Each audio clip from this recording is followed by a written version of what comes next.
Hi guys, it's Theo Stocker for Yachting Monthly. I'm here aboard the Sunbeam 32.1. This is the exciting little brand new weekend cruiser from the Austrian yard Sunbeam, and I'm here with Mark from SailX, the importer, and Gunter, who is from the boatyard, and we're on Southampton water for a test sail. We've just popped the code 0 out. It's reasonably breezy and we're expecting more wind out on the Solent, and we're going to see what she can do. Now, the boat is pretty extreme looking, and she's going to be a Marmite boat. You'll either love her or you'll hate her. I can't imagine many people sitting on the fence with this one. She's got some pretty unusual styling at the bow with a little sort of flight deck and a raked aft stem. So she looks pretty mean, but under the water, she's relatively conservative. We've got just over 4 tons of displacement, ton and a bit, 1.2 tons of ballast, and the hull's been designed by J&J. There's a reasonable amount of hull rocker. So this is actually a moderate displacement boat. She's not a race boat. She's not meant to be scary or seat of your pants sailing, but she's got plenty of power to sail nicely. And she's designed so that you can come down to the boat at the weekend, take your friends out for a day sail, go to the pub in the evening, and then there's comfortable living space for a couple of people on board and a couple of guests if you want to have them. We'll have a look down below. It's all pretty open plan, pretty cool Austrian design, but this is a really unusual boat and I'm looking forward to showing you around.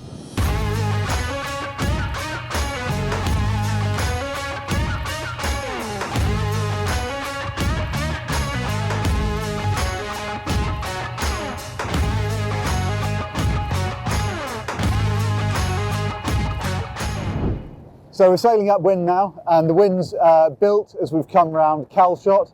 We've got 15 to 18 knots of true wind, so that's force 4, gusting 5. There's a gust coming through, and that's sort of over 20 knots over the deck. As you can see, we're heeling a bit. We've just tucked one roll into the furling mainsail. Consider putting a little bit more sail away if I was just sailing by myself, but it's quite fun to push the boat. And she's lovely to helm. She's got unbelievable amounts of grip. We've got twin rudders, both of which are relatively deep, attached to the twin wheels with Jeffer steering. Here we go, here's a gust. Look, I mean, the helm's not really loading up. There we go, we're getting Gunter's backside wet. Sorry, Gunter. So we've come around the corner, put the code 0 away, and we are now beating up to windward. It was a little bit lighter earlier, and we had sort of 12 knots of true wind, 14 over the deck, and we're sailing upwind at about 5.7 knots, something like that, sort of 32 degrees to the apparent wind. As it is now, I'm pinching up a little bit, but we're still getting over 5 knots, and we've got one roll in the rolling main. On the helm, she's got unbelievable amounts of grip. You can see here that I'm not having to wrestle with this at all, even as we get some quite large angles of heel. If anything, I'd like a little bit more feedback through the wheel. It's just not telling me when the boat's overpressed. But at the same time, I'm just going to bear away. Gunter, watch out, you get wet.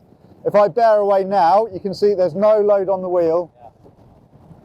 I don't know, that's 40 over, that's about 50 degrees of heel. And I can stop the boat rounding up whenever I want. So there is way more than enough grip. So you're never going to lose control by spinning out.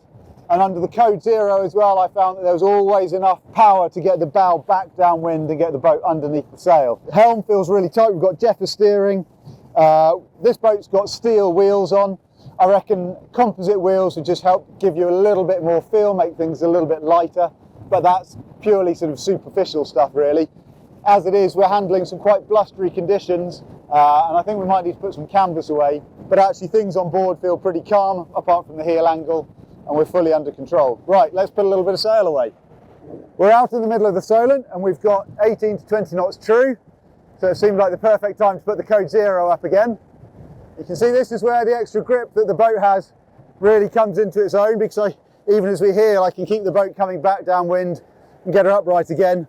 We're flying along, we're doing 8.5 knots. We got a little surf of just over 9 knots a little while ago. And this boat really shifts, but it doesn't feel stressful or chaotic on board as long as I don't point too high upwind. And we're really shifting. And this is where having a boat with a little bit more ballast and a little bit more displacement just makes things calmer. It's not skittish, it's not super sporty, but you can cruise along at some really good speeds. Right, so I've handed over the helm to Gunter. We're now sailing back up Southampton water after what was a very fun sail out on the Solent. I thought I'd just show you around on deck and in the cockpit before we get back into harbour. So here you can see we've got quite a wide open stern. I've already shown you the helm, but just to mention, you can see that we've got a line along here, and that's a little hinged section.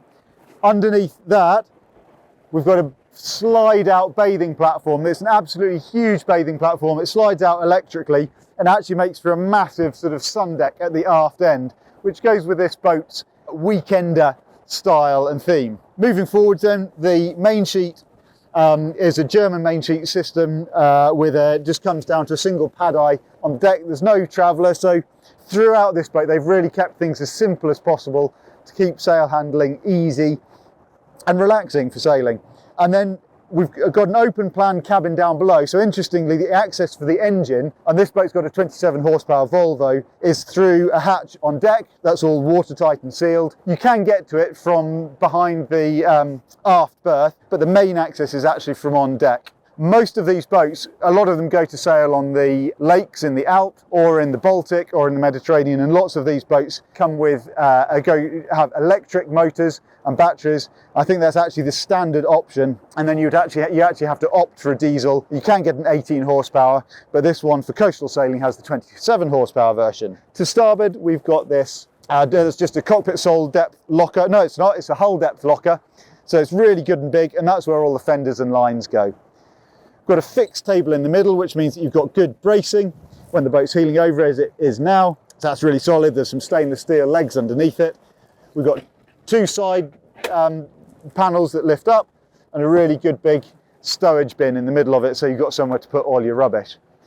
And then forward in the cockpit, we don't have to do any sailing there, and you can just relax. Put this table down. And here you've got a really nice sheltered spot under the spray hood, with a nicely sloped coaming to rest back against, and that's a really nice little spot if you don't want to get involved in doing all the lines and handling the sails. Let's have a look up on deck then. Stepping up onto deck, they're reasonably narrow side decks. It would be nice to have a little bit of grip on top of the coaming, but so far today that hasn't been an issue. And you'll notice on this deck, it's not teak decks, but it is a bio alternative, and this is actually made of a combination of rice waste, of rice husks and rock salt with about 20% resin. How they do it, I don't know, it's magic. But it's really grippy even when it's wet, and I think it looks quite nice. The side decks are a little bit narrow because we've got quite a high coach roof here, and when the boat's heeling you can see that it's just a little bit narrow for walking on. I'd quite like a little bit of non-stick on there, but you could easily put a bit of tape on. Shrouds are taken to chain plates right outboard, so you've got a good angle, and this boat doesn't have a a backstay. So the sail is good, the mast is controlled entirely with rig tension here, and sail shape is controlled with the kicker. That again is another thing to keep sail handling as simple as possible. All the lines are led aft, and you can see they come down off the coach roof onto the coamings and right in front of the helms, and all lines go aft. That's really neatly done. Then you can see we've got the self-tacking jib. There is an option if you want to have a genoa, you can have a genoa. This boat's got the standard self-tacking jib and the optional furling mainsail. The standard mainsail is actually 8 square meters bigger, and it has a square top, which you can get away with because you haven't got a backstay. And if you're going to be sailing somewhere with lighter winds, that's a really good option. As you've seen today though, we've had more than enough power to get this boat properly going. So for UK and coastal waters, I'm pretty happy with it. You could have a slab reefing main, or you could have the square top main if you preferred. Then we've got quite a large open foredeck. This is a lovely area for sitting in. You're nicely cocooned, probably mostly in harbour, but actually at sea you can sit there as well, and there are cushions that fit that space. Then coming forwards, we've got a hatch, an opening hatch over the forward berth, so that gives good light and ventilation down below, and a really good big anchor locker. Now the unique thing about this boat is on deck this looks like a fairly normal deck layout, except for the fact that here I'm actually standing on the bowsprit. We've got this sort of flight deck thing where we've got this marked inward chine, and then a really wide deck that comes out all the way onto the end of the moulded bowsprit. This is really what they've done for the styling. It doesn't work in the same way as the normal chines do. Most boats try and have a narrower waterline and then flare the hull out. This one has taken its styling more from sort of trimarans and that kind of thing, and has narrower just below the deck, and it flares out to the waterline. That hasn't really affected the sea keeping in a negative way. There's been one or two little sort of slaps against some of the chop that we've had out today, but to my mind that's fine. Whether you like what it looks like or not is entirely up to you, but this is designed to divide opinion, really. They didn't want to be another white boat, they didn't want to be bland, and it's certainly not bland. In here we've got the anchor locker. It's not hugely deep, it's not full hull depth, but there's enough of a drop under there that you don't get too many piles up on with the chain. And you've got a decent windlass in there as well, and you've also got your water filling cap and remote, and the windlass can be controlled from the helm as well. We've got a flat deck furler here with tape rather than a bulkier line furling drum, and we've also got a furling code 0 set on the end of the bowsprit. And you'll see over there we've got a delta anchor that's sitting in the bow roller that's housed underneath the bowsprit. Well, we're back in harbour now, so let's go and have a look down below.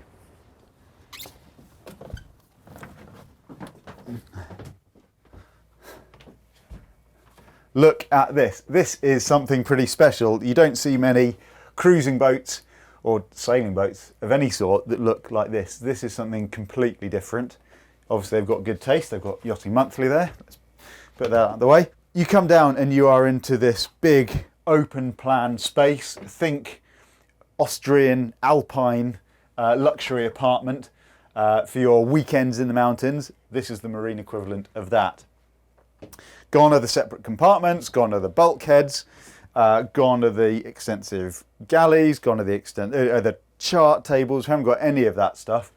What we've got is a very nicely finished open area for entertaining, relaxing, and there are 2 good doubles for sleeping 4 people in comfort if that's what you wanted to do. Starting with the galley then, we come down and we've just got a single induction hob. Clearly not made for cooking underway. You might be able to put a spirit stove there if you really wanted to, but that's not what this boat is for. You can put a little grip mat on there and your induction pans will still work. Mostly though, I would imagine that people staying on this boat are going to be eating ashore. You've got a good big fridge, obviously with your champagne ready to go and your snacks, and a little ice box at the top so you can have your gin and tonics when you get in.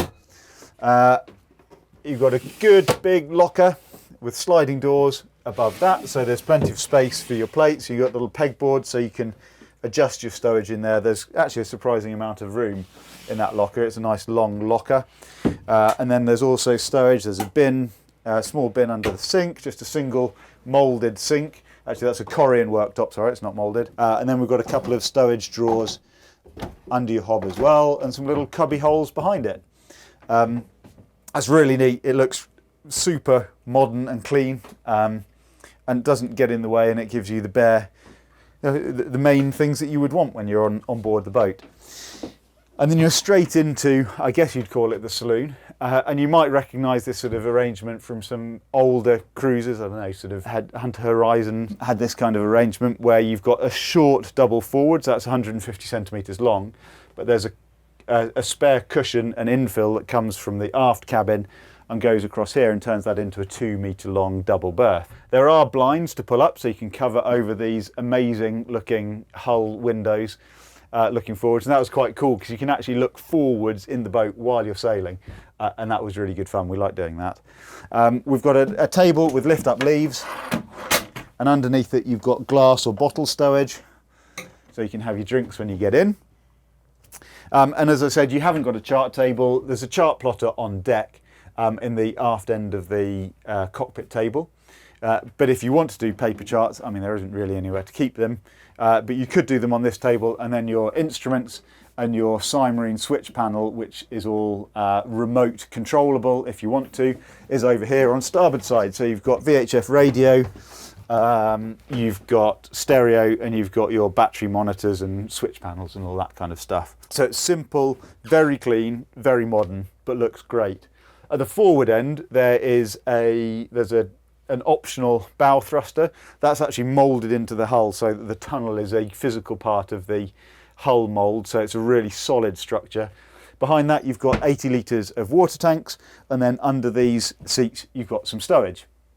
There's a little bit of stowage outboard in these cubby holes, but otherwise the main stowage in this area is under the beds, and then there's also one locker here that's got hanging space.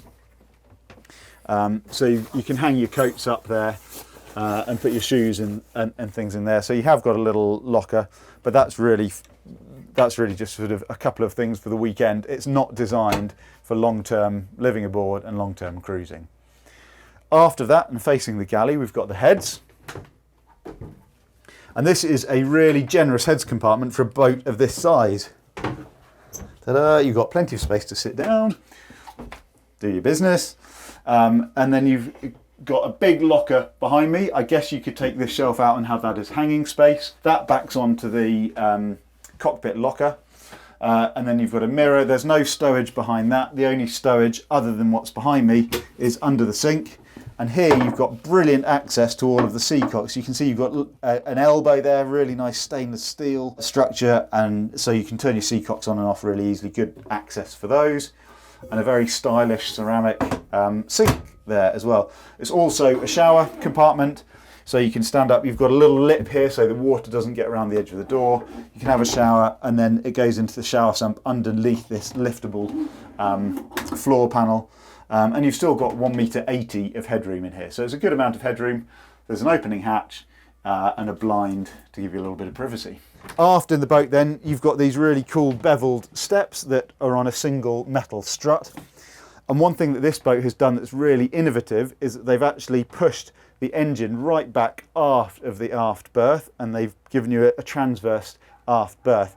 The hull has a little bit more volume aft to support the extra weight of the engine that far back, but it's a standard sail drive Volvo Penta, 27 horsepower in this boat, which gives you this really good big open space. I'll just kick my shoes off, and you can see that here you've actually got quite nice sitting room, nice to sit and read if other people are using the saloon.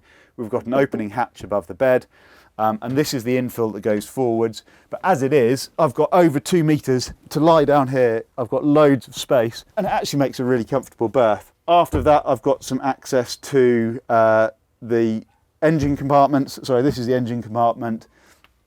I've got space into the access into the cockpit locker there.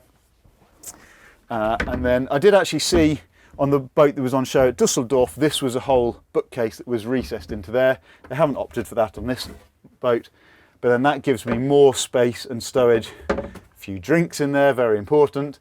But you've also got a calorifier, and then in the stowage space there, you've got access to the steering quadrant. And there's a diesel heater in there as well. So there's quite a few systems and things hidden away in the port quarter. So I mentioned we've got 80 litres of water in a tank up at the front.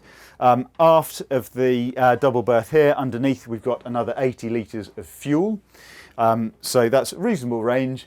Not loads of water, but you're only out for the weekend probably. Then you've got batteries in front of that. And then there's just one little access panel into the bilges, which are pretty shallow, but you can unscrew and lift up the whole floor panel if you want to access the keel bolts or the hull matrix. In terms of construction, this boat is hand laid up polyester GRP.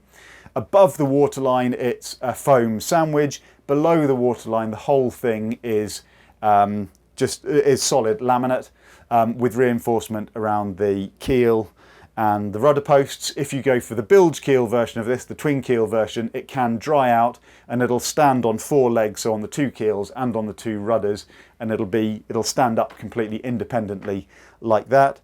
In terms of structure, you've got a moulded matrix, keel matrix, which is both bonded and laminated into the hull. So it's really solid, and then there are structural beams from that come up the sides and stringers that go along, and then you've also got the interior moulding and the bulkheads, and those are also bonded and laminated in as well, making this stiff enough to compensate for the fact that it's a really open plan boat, but it is a stiff boat that doesn't have any movement in it thanks to the multiple levels of lamination. So that was the Sunbeam 32.1. I hope you've enjoyed coming aboard and having a test sail with me. I've certainly had a lot of fun. Now, I don't know whether you'll like it. It's a pretty radical design, and that's exactly what the builders tried to do. It's going to be a bit of a Marmite boat. Some people will love it, some people will hate it. It's a bit like a trendy Austrian alpine flat, and it's somewhere that you can take your friends for the weekend, go out for a day sail, have fun and come home again. It's not designed for long distance cruising. For a boat that's this radical looking, the naval architecture and the hull shape is surprisingly conservative, and I found that really reassuring. You've got enough displacement that the boat isn't too light or flighty, you've got enough stability that she stands up to her canvas well, but we still got some really good speeds out of her. We're hit 9 knots, but you'll be up at 7.5, low 8s, quite easily when you've got the code 0 up and 15 knots of wind.